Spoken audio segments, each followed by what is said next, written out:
నమస్కారం. ఈరోజు మహాశివరాత్రి. జగత్తుకు జ్ఞానాన్ని ప్రసాదించిన ఆది గురువు మహాశివుని రాత్రి. యోగానికి మూలం మహాశివుడు, ధ్యానానికి మార్గం మహాశివుడు. వేద జ్ఞానం అంటే పుస్తకం కాదు, ఓ అనుభూతి. ఆ అనుభూతికి తొలి బోధకుడు మహాశివుడు. ఈరోజు మనం అడుగు పెడుతున్నాం ఒక ఆలయంలోకి కాదు, ఒక జీవన విధానంలోకి. అదే శ్రీ విద్యారణ్య వేద పాఠశాల. అగ్నిర్న శుక్రస్సామి ధాన ఆహూతః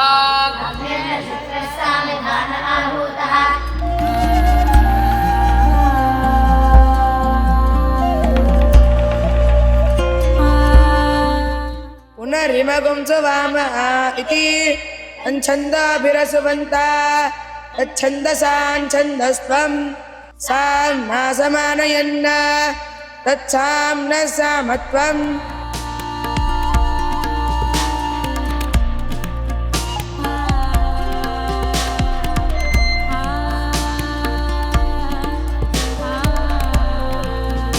ఈ దేశంలో పిల్లలు ఎక్కువగా చదువుతున్నారు, కానీ తక్కువగా ఆలోచిస్తున్నారు. స్కూల్ ఉంది, కానీ దిశ లేదు. డిగ్రీ ఉంది, స్థిరత్వం లేదు. మన పిల్లలు పెద్దవాళ్ళు అవుతున్నారు, కానీ మనుషులుగా మారుతున్నారా? ఈ ప్రశ్నలన్నిటికీ ఈరోజు మనం సమాధానాలు తెలుసుకోబోతున్నాం. ఈరోజు మనం అడుగు పెట్టబోతున్నది ఒక స్కూల్లోకి కాదు, ఒక జీవన విధానంలోకి. అదే శ్రీ విద్యారణ్యం వేద పాఠశాల.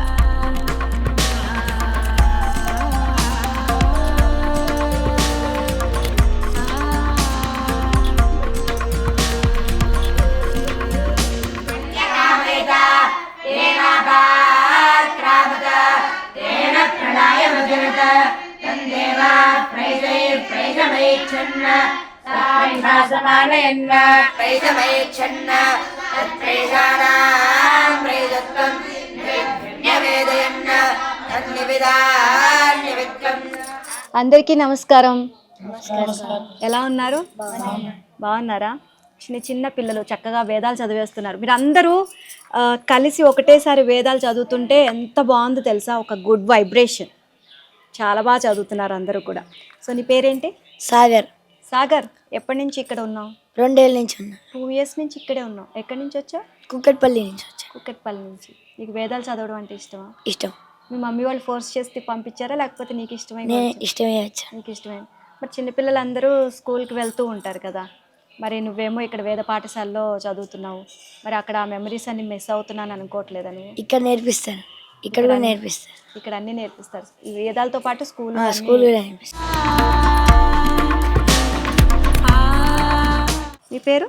సంకర్ష్. సంకర్ష్. సంకర్ష్ ఎన్ని ఇయర్స్ నుంచి ఇక్కడ ఉంటున్నావు? 2 ఏళ్ళ నుంచి. 2 ఏళ్ల నుంచి. ఓకే, 2 years నుంచి వేదాలు నేర్చుకుంటూ ఉన్నా. ఇప్పటి వరకు ఏం నేర్పించారు ఇక్కడ? బ్రాహ్మణంలో 2వ అష్టకం, 3వ పన్నం వరకు అవుతుంది. ఎలా నేర్పిస్తారు? గురారులు ఉన్నారు, వాళ్ళు 10 సార్లు చెప్తూ ఉంటారు మాకు. సంత అని అంటారు దాన్ని. 10 సార్లు చెప్తారు, తర్వాత మేము 10 సార్లు వాళ్ళు వేస్తాం.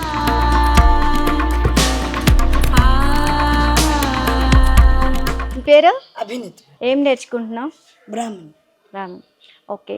సో మార్నింగ్ లేచిన దగ్గర నుంచి సాయంత్రం వరకు ఏంటి, మీరు ఏం చేస్తారు? దినచర్య 4కి లేస్తాము, 4 నుండి 5:30 వరకు వాళ్ళు వేస్తాము.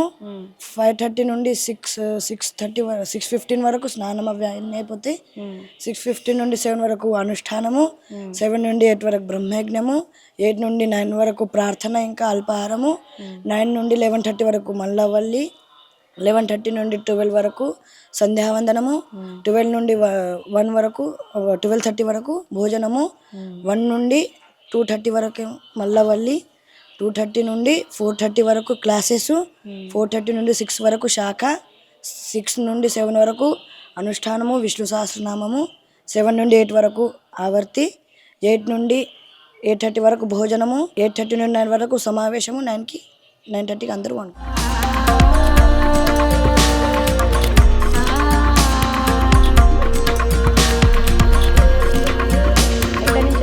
మహారాష్ట్ర. మహారాష్ట్ర నుంచి. ఓకే, ఇక్కడ తెలుసుకొని వచ్చారా మీ మదర్ వాళ్ళు? మా చుట్టాలు ఇక్కడ ఉంటారు, వాళ్ళకి అడిగితే ఇక్కడ ఉందని చెప్పారు వచ్చు. నువ్వు ఒక్కడివే ఉన్నావా లేకపోతే మీ కజిన్స్ అట్లాంటి ఎవరైనా ఉన్నారు ఇక్కడ? ఎవరు? వీడే మా తమ్ముడు. మీ తమ్ముడా? నువ్వు మహారాష్ట్ర నుంచి వచ్చావా? ఓకే.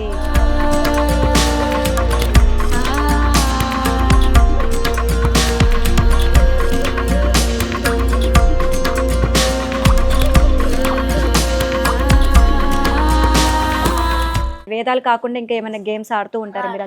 4:30 to 6 వరకు ఇక ఆడుకోవచ్చు. ఎలాంటి ఆటలు ఆడుతూ ఉంటారు? కబడ్డీ, ఓ ఓకే. నీకేమి ఇష్టం? క్రికెట్ ఇంకా కబడ్డీ. ఓకే. వేద పాఠశాలకు రాకముందు ఎలా ఉండేవాడివి, వేద పాఠశాలకు వచ్చిన తర్వాత ఎలా ఉండే, అంటే చేంజెస్ ఏం తెలుసాయి నీకు? అక్కడ ఉండేటప్పుడు కొంచెం డిసిప్లిన్ లేకుండే, ఇక్కడ వచ్చిన తర్వాత డిసిప్లిన్. నువ్వు చూసిన డిసిప్లిన్ ఏంటి ఇక్కడ? అక్కడ స్కూల్స్లో స్ట్రేట్ కూర్చోలేము, ఇక్కడ స్ట్రేట్ కూర్చుంటాం. కారుగా కూర్చోవాలి. మరి మీ అందరికీ వచ్చింది ఏదైనా చక్కగా వల్ల వేస్తారా? పునరిమగుంసు వామః ఇతి ఛందాభిరసువంతా తచ్ఛందసాంఛందస్త్వం సామ్నా సమానయన్న తత్సామ్న సామత్వం ఉక్తైర్దష్టాపయన్న దుఃఖానాముక్తత్వం ఏవం వేద ప్రత్యేవ తిష్టతే. చాలా బాగా చెప్పారు. Thank you so much.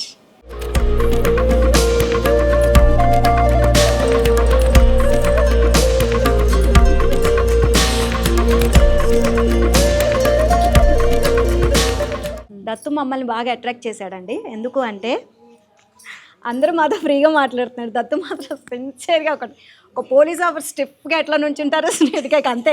ఆ హెడ్ మూమెంట్ అసలు ఏమి ఇవ్వట్లేదు, జస్ట్ ఆ ఐస్ మాత్రమే అటు ఇటు కదులుతున్నాడు. అసలు చూస్తున్నారు కదా, అందుకే బాగా అట్రాక్ట్ చేశాడు అనమాట. ఫస్ట్ నేను దత్తుతో మాట్లాడతా. దత్తు మాట్లాడతావు నాతో? ఓకే. సో ఎక్కడి నుంచి వచ్చావు దత్తు? నేను సిద్దిపేట నుంచి వచ్చావు. ఓకే. సో ప్రస్తుతానికి ఏం చదువుతున్నావు నువ్వు? యజుర్వేదం. సిద్దిపేట నుంచి అంటే ఎన్ని సంవత్సరాలు దత్తు వచ్చింది? ఇది 3వ సంవత్సరం. ఇది 3వ సంవత్సరం. ఓకే. ఏ ఏజ్లో వచ్చావు? నేను 11 ఇయర్స్కి ఇక్కడికి వచ్చేసాం. నీ పేరు? శుభం. నైస్ నేమ్, శుభం. ఓకే. సో శుభం ఎన్ని ఇయర్స్ అవుతుంది ఇక్కడికి వచ్చి? 2 years. 2 years. ఇప్పటి వరకు ఏమేమి నేర్చుకున్నాను? యజుర్వేదం బ్రాహ్మణం అవుతుంది. ఓకే. సో యజుర్వేదం బ్రాహ్మణం అవుతుంది. ఏముంటాయి అందులో? మంత్రాలు మొత్తం. సో నీది ఏమో సాంస్క్రిట్లో ఉంది, వీళ్ళదేమో తెలుగు బుక్ ఉంది. ఏంటి ఏముంటాయి? నాకు సంస్కృతం కావాలి కాబట్టి నేను సంస్కృతం లాంగ్వేజ్ తీసుకున్నాను. సంస్కృతం తీసుకున్నా. ఓకే. సో వీళ్ళందరూ తెలుగేనా? ఓ నైస్. సో వేదాల్లో ఎన్ని వేదాలు ఉన్నాయి? 4 వేదాలు. ఏంటి? ఋగ్వేదం, యజుర్వేదం, సామవేదం, అథర్వణం. నైస్. మరి ఇవన్నీ వేదాలన్నీ నేర్చేసుకున్నారా? ఇంకా అవ్వలేదు. సో ఎన్ని అయినాయి ఇప్పటి వరకు? ఒకటే అవుతుంది. ఒకటే అవుతుందా? సో ఎలా నేర్చుకుంటారు? అంటే ఉదయం నుంచి సాయంత్రం వరకు ఏమేమి నేర్చుకోవాలి మీరు? అంటే వాళ్ళకి పాఠాలు కూడా అప్పచెప్పాలా మీరు చదివిన వేదాలు కూడా? అంటే మా ఫస్ట్ గురువారం స్టార్ట్ చేసినప్పుడు ఆరణ్యకం అనే ఉంటుంది యజుర్వేదంలో. అది పొద్దున మాత్రం మధ్యాహ్నం మాత్రం చెప్పాలి, సాయంత్రం చెప్పొద్దు. అదొకటి ఉంటుంది. బ్రాహ్మణం, దాని తర్వాత బ్రాహ్మణం నేర్పిస్తారు. గురువారు 10 సంతలని, అది 10 సంతలు చెప్తారు మాకు. తర్వాత మేము దాని 15 daysలో 10 సంతలు అవుతాయి. దాని తర్వాత దాని వల్లి చెప్తాం దానికి 15 రోజుల్లో. దాని తర్వాత ఆవర్తి చెప్తుంటాం. నెలకొకసారి మాకు పరీక్ష ఉంటుంది, దాని ఎగ్జామ్ ఉంటుంది. అమావాస్యకి చెప్పాలి, రాయడం ఉండదు అసలు మాకు, అంతా చెప్పడమే. ఓకే. నెలకొకసారి పరీక్ష ఉంటుంది హిందీ. ఇంకా మేము ఎప్పుడైనా ఆవర్తి చెప్తుంటాం. సో పలానా రోజున అంటే అమావాస్యకి మీరు ఇవన్నీ ఎగ్జామ్ లాగా పెడతారు. ఇంకా యజుర్వేదంలో 2 ఉన్నాయి, శుక్ల యజుర్వేదం, కృష్ణ యజుర్వేదం. ఇది కృష్ణ యజుర్వేదం, ఇంకోటి శుక్ల యజుర్వేదం ఉంటుంది. ఓకే. ఫ్యూచర్లో ఏమవ్వాలనుకుంటున్నాను? ఇంజనీర్. మరి వాటికి సంబంధించి కూడా చదివిపిస్తున్నారు ఇక్కడంతా? అంటే 10th వరకు ఇక్కడ చదివిస్తారు. దాని తర్వాత మనకి ఏం కోర్స్ కావాలి బయట తీసుకోవచ్చు. ఈ వేదాలతో పాటు మీకు ఫార్మల్ ఎడ్యుకేషన్ కూడా ఉంది ఇక్కడ. సో అది ఎప్పుడు వెళ్తారు మరి? ఎక్కడ చదువుతారు? అది క్లాస్ రూమ్స్ ఉన్నాయి.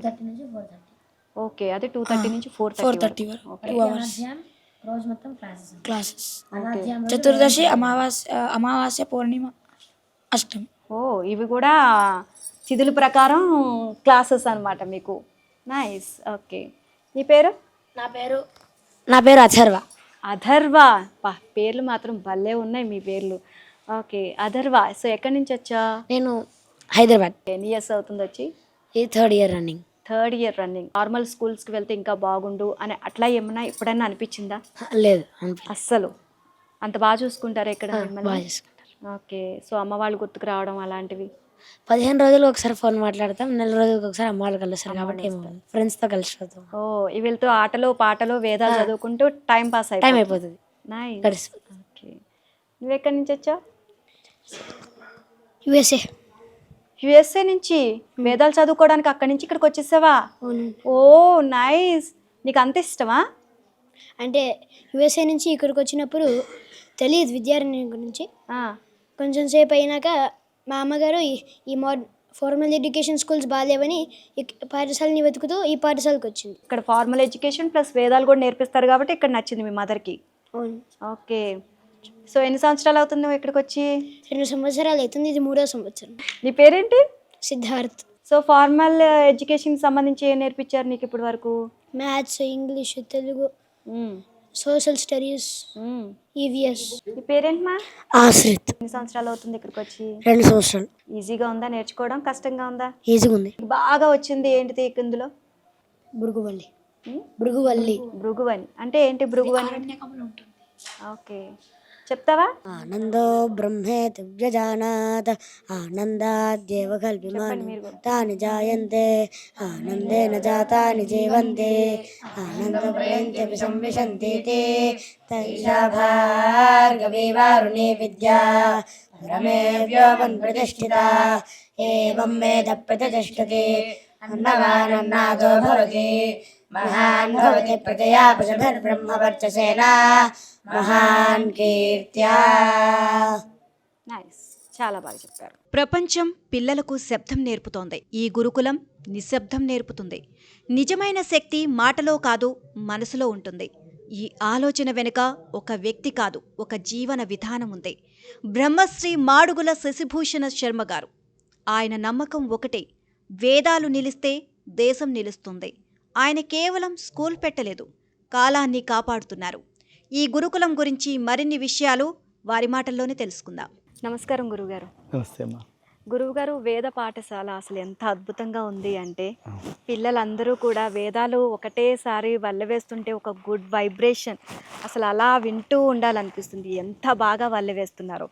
అండ్ వాళ్ళతో మేము ఎన్నో విషయాలు మాట్లాడాము.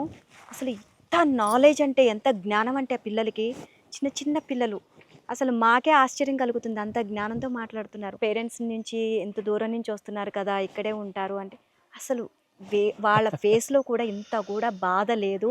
అమ్మ వాళ్ళని తలుచుకొని ఏమైనా బాధపడతారేమో అని అనుకున్నాను గురువుగారు, అసలు ఆ ముఖంలో కనిపించట్లేదండి.